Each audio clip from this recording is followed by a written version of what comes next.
আসসালামু আলাইকুম, আমি ডাক্তার মোস্তাক আহমেদ বলছি। আজ আলোচনা করব এডিনোমাইসিস ডিজিজটা নিয়ে। এডিনোমাইসিস কি, কোথায় হয়, কিভাবে হয়, লক্ষণ কি, প্রিকশন কি, চিকিৎসা কি, এ নিয়ে আলোচনা করব। আপনারা শুনবেন, আশা করি উপকারে আসবে। এডিনোমাইসিস হলো জরায়ুর একটা রোগ, জরায়ুর ইনফেকশন জনিত একটা ডিজিজ। সেটা এটা কিন্তু অনেকগুলি রোগের সমন্বয় হয়।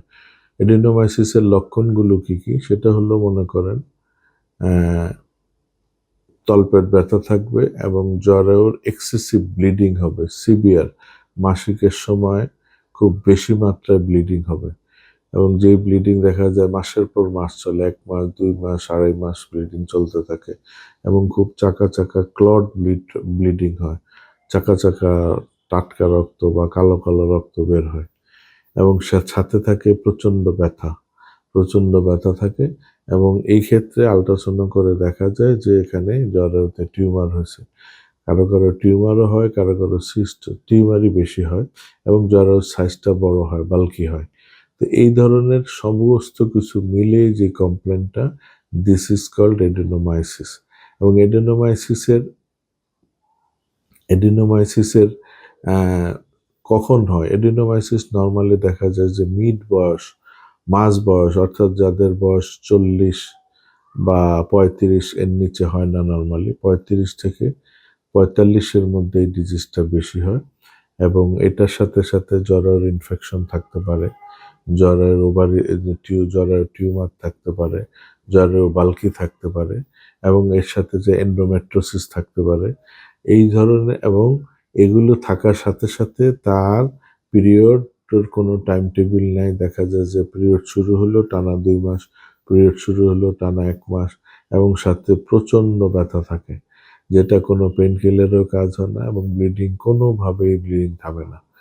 এই এই ডিজিজটা যদি হয় তাহলে আমরা বুঝবো দিস ইজ কল্ড এডিনোমাইসিস। এবং এডিনোমাইসিসের প্রথম চিকিৎসা হলো, ওরা কিছুদিন দেখে অ্যালোপ্যাথি চিকিৎসকরা, 3 মাস, 2-3 মাস দেখে প্রথম ট্রাক্সিল বা এই ধরনের ব্লিডিং বন্ধ হওয়ার ওষুধ দেয়। এরপরে দেখা কিছু পেন কিলার দেয়।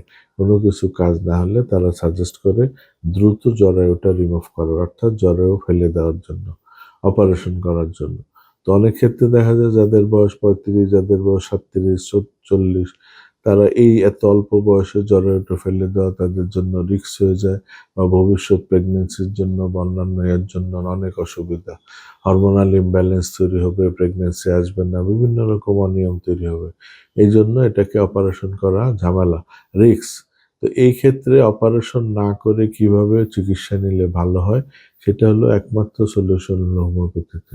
আমাদের বহু পেশেন্ট আছে যারা দেখা যায় যে অ্যালোপ্যাথিতে বহু ডাক্তার দেখায়, বহু ঘুরে চিকিৎসা নিয়ে, হ্যাঁ, শেষ পর্যন্ত খবর পাচ্ছে হোমিওপ্যাথি ওষুধ নিয়ে খায় এবং ভালো হয়ে যাচ্ছে। এবং এগুলির মূল জিনিস হলো, প্রথম কাজ হলো ব্লিডিং বন্ধ করা, প্রথম কাজ হলো ইনফেকশনকে আটকানো বা ইনফেকশনকে চিকিৎসা করা, দ্বিতীয় কাজ হলো ব্লিডিং বন্ধ করা, তৃতীয় হলো ব্যথা কমানো। এই তিনটা যদি কম্বাইন করে আপনি ট্রিটমেন্ট দিতে পারেন তাহলে দেখবেন রোগী খুব তাড়াতাড়ি সুস্থ হয়ে যায়। তবে এই ক্ষেত্রে এগুলি একটু লং টাইম ট্রিটমেন্ট লাগে। ওষুধে ভালো হয়ে যায়, বাট পার্মানেন্টলি আবার এটা রিকার করে। পার্মানেন্টলি ভালো হতে কয়েক মাস বা কিছুদিন সময় লাগে। তবে ধৈর্য ধরে যদি চিকিৎসা নিতে পারেন, এটার বেস্ট ট্রিটমেন্ট এবং উইদাউট সাইড এফেক্ট, উইদাউট কোনো ঝামেলা ছাড়া হোমিও চিকিৎসাই সবচেয়ে উত্তম। এবং এই রোগ হলে আমরা কি কি প্রিকশন নেব, সাবধানতা অবলম্বন করব। প্রিকশন হলো, যেমন আমরা মেলামেশা একেবারে বন্ধ করে কম করব, খুব কম, সপ্তাহে 1 দিন বা 15 দিনে 1 দিন। মেলামেশা করলেই ব্লিডিং বেশি হতে পারে। 2 নম্বর ক্ষেত্রে আমরা দেখব পেশাবের ইনফেকশন আছে কিনা বা হাজব্যান্ডের কোনো জার্ম আছে কিনা, সেটা আমরা পরীক্ষা নিরীক্ষা করে দেখতে পারি। অনেক সময় হাজব্যান্ডের যদি কোনো জীবাণু জার্ম থাকে, পেশাবের ইনফেকশন থাকে, অথবা তাদের গনোরিয়া সিফিলিসের জীবাণু থাকে, সেই ক্ষেত্রে কিন্তু এই ডিজিজ মহিলাদের হতে পারে।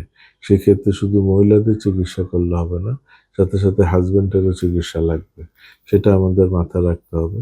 তারপরে মনে করেন ফুড হ্যাবিট, খাওয়া দাওয়া আমরা যেমন রেড মিট, লাল মাংস, গরু, খাসি, চর্বি, মহিষ, তারপর ইলিশ মাছ, শুটকি এ ধরনের খাবারগুলি খাবো, খাওয়ার থেকে চেষ্টা করব দূরে থাকতে। ওজন বেশি থাকলে ওজন নিয়ন্ত্রণে কমানোর চেষ্টা করব। ওজন কমানোর জন্য আমরা খালি পেটে গরম পানি, গ্রিন টি বা চিয়া সিড এগুলি ব্যবহার করতে পারি, হালকা এক্সারসাইজ করতে পারি, হাঁটাহাঁটি করতে পারি। এ ধরনের জিনিস প্রিকশন নিলে আমরা হয়তো এই রোগ থেকে মুক্তি পাবো। এবং এবং সর্বোপরি এটা ভালো না হওয়া পর্যন্ত খুব কেয়ারফুলি ওষুধ খাবো, ভালো চিকিৎসকের শরণাপন্ন হব, ভালো ওষুধ খাবো এবং দ্রুত আরোগ্য হব।